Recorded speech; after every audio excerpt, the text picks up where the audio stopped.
The Saka situation is incredibly confusing. If you look at Arsenal, everything seems perfect. They're top of the league, winning Champions League matches, and looking like a title-winning team. There's no spark, no impact, just a calm demeanor. He's barely visible in every game, and this is the same man who was once considered the face of Arsenal, the player who was at the center of everything, and now he looks like a shadow of that version. So what's really going on? Champions League nights, big Premier League games. Saka has been consistently performing for several seasons. He's also won major awards like Young Player of the Year and a place in the Team of the Season.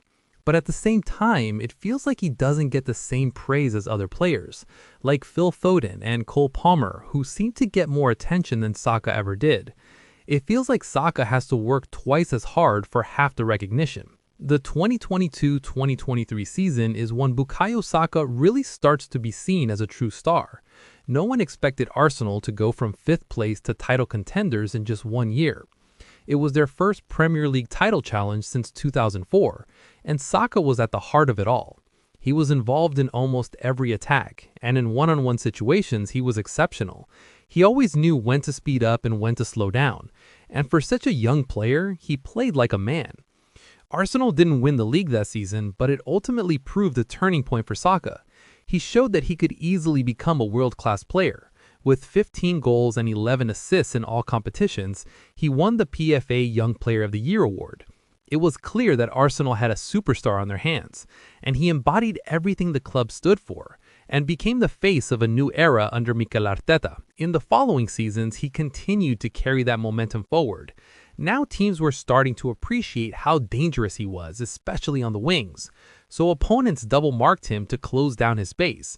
This made his game look less exciting, but his numbers actually improved. He finished the 2023-2024 season with 20 goals and 14 assists in all competitions, the best performance of his career. He also became one of Arsenal's youngest players to reach 200 appearances, and the youngest to score 50 Premier League goals for the club. Then, in the 2024-2025 season, he scored 12 goals and provided 14 assists in all competitions, despite being sidelined for a significant period due to injury. Perhaps his performance at the end of the 2025 season should have been a clue of what was to come. His explosiveness was gone. His shot wasn't as powerful as it once was. His balance seemed off, and even his dribbling wasn't as sharp as it once was. Overall, it seemed he had lost 20 to 30% of everything that made him so special. Many questioned Mikel Arteta and how he managed the squad.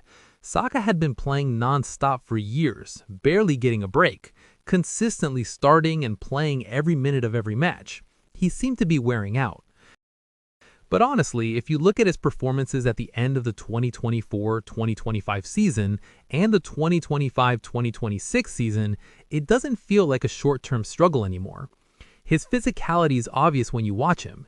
He looks slower, more lethargic, both in the way he moves and in his decision-making.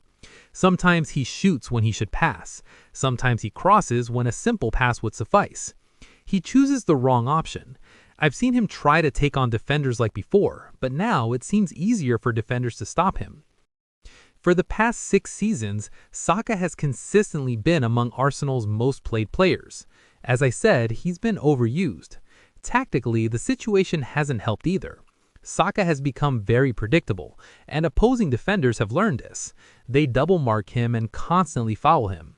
Arsenal also rely heavily on attacks down his flank, which makes it easier for opposing teams to focus on stopping him. There's not enough threat through the middle or down the left flank to ease the pressure on him, so he ended up isolated and just surrounded by people. Arsenal's current playing style isn't helping Saka at all. Arteta has shifted the team towards a more controlled style of play over the years, and what we're seeing now is very different from what we saw in the 2022-2023 season. They want to be more organized defensively to avoid conceding on the counterattack. That passive approach means they move forward slowly and the fullbacks stay in safe positions to stop counterattacks. For Saka, this is difficult because instead of getting the ball on the move or in transition, he's getting it at his feet with 1 or 2 players ready to take it. Opponents know that if they only put two players on him and force him onto his right foot, he'll struggle, especially now that he no longer has the same pace to run past opponents. This makes it very difficult for him to do the things he used to do with ease. I think there's also some frustration that his role hasn't really changed. Even when he's clearly struggling physically, he's still being asked to do the same things in the same system. I've seen many Arsenal fans call for Madueke or downmen to be given more opportunities if Saka isn't in top form. It's never a good thing when a player who earns £300,000 a week is outclassed by Noni Madueke. The length of the injury certainly makes things worse. A grade 3 hamstring tear usually takes months to fully recover, especially at the highest level. But he returned sooner than expected after surgery, which may have caused long-term damage. Then he injured another hamstring, likely due to overcompensation. Now his body no longer responds the same way. Mentally, it also plays a role. When Saka can't do the things he used to do at the highest level, he forces things. He tries too hard, dribbles too much, and makes hasty decisions. When defenders know his weaknesses, it becomes even more difficult. As I mentioned earlier, there are many moments where his decision-making is detrimental to the team. There are many situations where he could have played a player like Gyökeres, but he didn't. Instead, he held the ball up or shot himself. Saka has only 9 goals and 5 assists in all competitions this season. His underlying expected goals figure suggests he should have had a few more. It also doesn't help that the chemistry around him isn't what it used to be.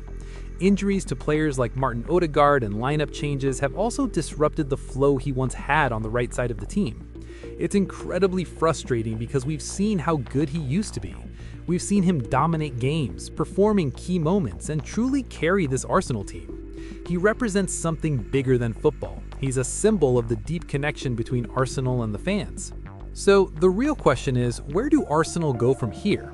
Arteta has tried something new. He's deployed Saka more centrally in a number 10 role, having previously played in that role. If he's lost some of his pace and explosiveness, then playing him centrally is better. He can give him more touches, can better utilize his football intelligence, and can create more chances for others. This also keeps him away from the constant one-on-one battles on the flanks, where he's constantly being surrounded and kicked throughout the game.